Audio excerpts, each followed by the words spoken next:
Hey everyone, how are you? I had a lot of fun today in Bruges. I got up late today around like 10 o'clock, got showered and ready, and I decided to head downstairs and explore. I'm getting kind of a cold, so I decided to sleep in a little bit more than I should have. I saw that there were 2 walking tours today, so I decided to do the one at 2 o'clock so I can go explore. And I got my map, and I decided to head out. So I first went to get something to eat because I was really hungry, but I was looking for a place to go, so I decided to go to Carpe Diem restaurant. But so I went in the direction and found my way, because having a map is not very easy for me, as you know, I already know that. So I went towards the direction of Carpe Diem, and I stopped into a souvenir shop and got some postcards and a stamp, 2 stamps, and a magnet for myself. Then I walked around to find Carpe Diem, but then that was closed. So I went to a restaurant called Mana Cafe, and I had a baguette with egg salad and corn and carrots and cucumbers, which was also pretty good. So after that, well, during the time I wrote my postcards out, and I had them in my pocket the entire time, and I decided I would go see the windmills, and I'll show you that on my map. So you can kind of see this map of Bruges. Well, I can't see it that well, but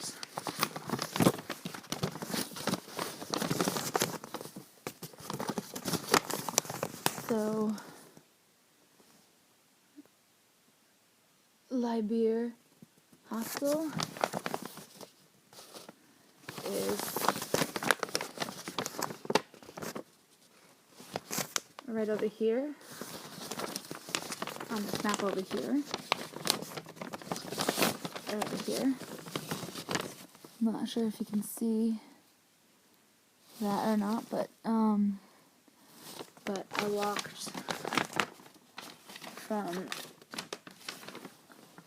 I walked from Libier over here all the way to the windmills up here, and I walked up here, and then I came down to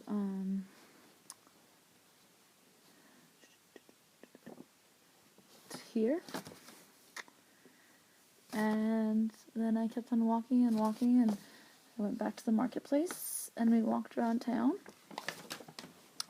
But I saw the windmills, which were really beautiful, and then I went down a side street and saw 2 churches, and I got photos of those so I know what to refer to back to when I come back to research.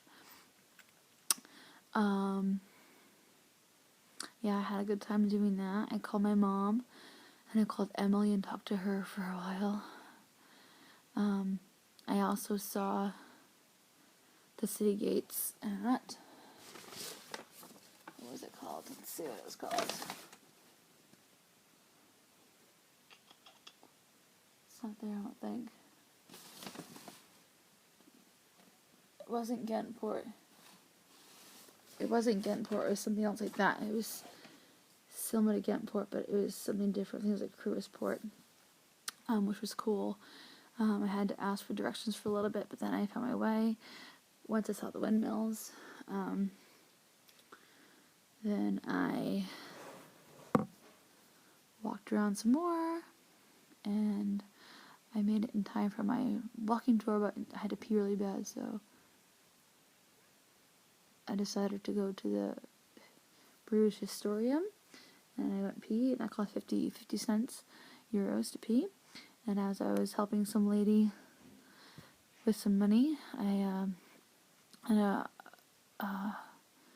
North American, a Canadian, heard my accent and asked where I was from, and we started talking for like maybe 10 minutes about my trip, and she was so proud of me, and I met her husband, and we talked for about 10 minutes, and she was proud of me that I was doing this on my own, and then I was backpacking alone.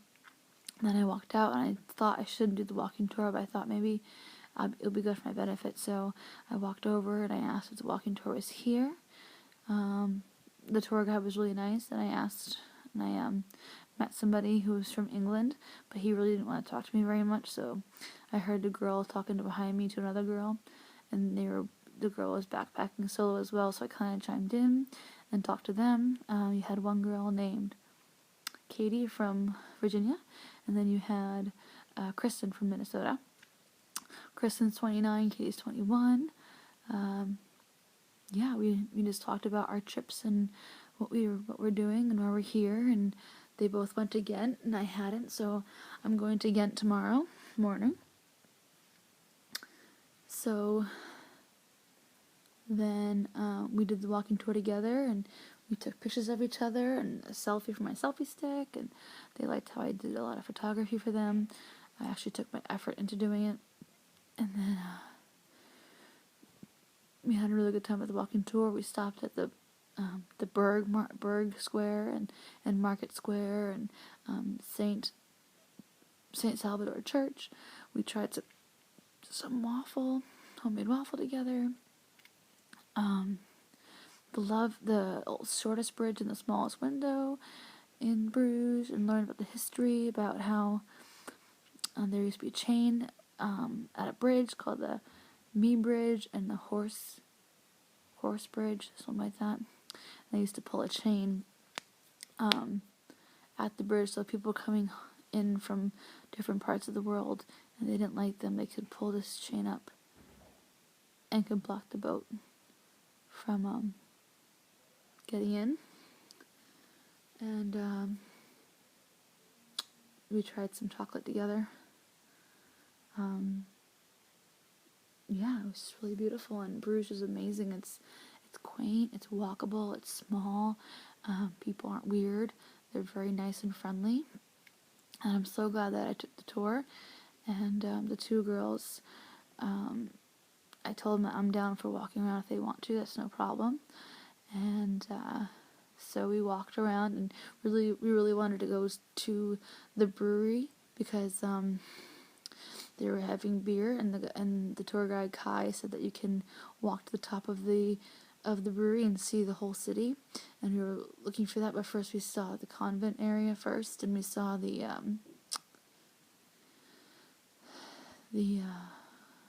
Love Bridge and the Bridge of Love, something like that. And then we just walked around a little more, and then we finally found the brewery. We were so excited. We get to it, it's closed. We were bummed about that. Then we walked past the Church of Our Lady, where they had the Madonna and Child. We walked past that, and then we get to the Belfry Tower. That closed. We were bummed about that. And then we tried to get the Basilica, the Bloody Mary Basilica, something like that. And they closed too as well. And we were kind of bummed. We wanted to do at least one thing. And so Kristen had to leave because she wanted to catch her train.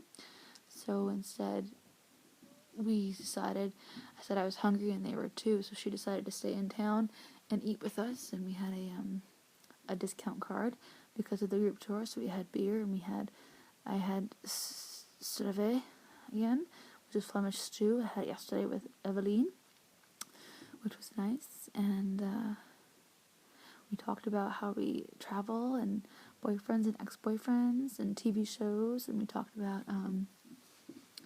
other stuff as well. And it was really neat that Katie is also staying in my hostel, and I'm just so happy that backpacking alone by myself is just so great, because you can open up yourself to other people, and like it's just so much fun talking about our experiences and how Katie has been to Japan. She's going back to Paris. She's studying in Hungary. She went to Ghent. She went to Brussels, Amsterdam, the time that I did as well, and I missed out on that actually, and it's too bad. But I didn't know she'd be in town. We had dinner together. We had beer. It was really nice. 15 euros, not bad for dinner. And I said my goodbye to Kristen, and she was going back to Brussels because her friend's there. And then Katie and I walked back together, and we said that we'll meet at 8 o'clock. So here I am making a video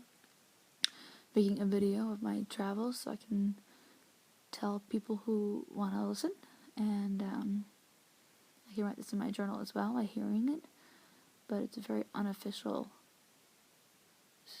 video recording of my travels, so because I have so much in my mind that I want to say, and by the time I write it, I found like I'll have no time.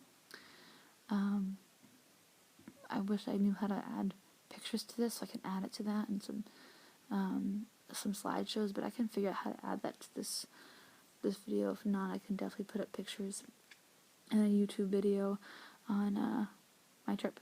So I'm actually kind of glad I'm going to be doing this nightly if I can, so I can personally memorize what I'm doing, so when I write in my journal I can remember what I did.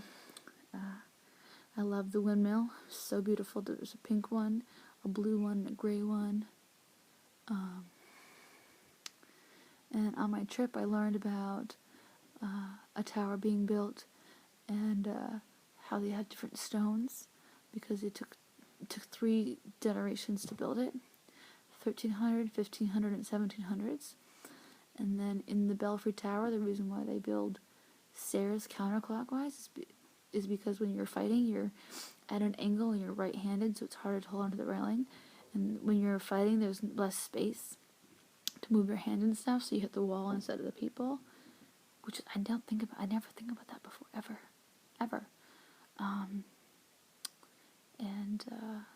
Yeah, you just hear a story about a couple that was like Romeo and Juliet. They were in love, the two families were fighting, and the man went off to war and said to her, stay outside of this area every day, every morning, or every day, and wait for me. And he went off to war, and after months and years and weeks and days passed by, she finally couldn't take it anymore. She was so depressed that she committed suicide. And that morning, that day, he arrived back into town and saw that he lost his loved one, and he killed himself as well. Don't know if that's true or not, but I have to look that up. Yeah, we had a great tour guide, and can't wait to go back downstairs for 8 o'clock and see Katie. This is very unofficial, so I'm glad you guys listened. If you did, thank you. If you have any questions, feel free to ask. And Brugges is just a great place to explore. And I learned about Michelangelo, how he puts an M into people's feet instead of actually a signature, so you can know it's his. I also learned about a prison, and back in the day, you put symbols on the houses. So if you ask where the house with the 2 ducks is, you can say, go to the house with the 3 rabbits, take a right, and then you can go to the house with the 2 crocodiles and take a left, for example, and then you go to the house with the 2 ducks on it. So they put symbols on houses so you can know where to go. Also, I heard about the rich person's fish market, and how the poor would take the scraps and sell their own fish a day later to make money. Heard about stuff like that. If I remember, I'll talk about it. But alright, I'll talk to you guys soon. Thank you so much. Bye-bye.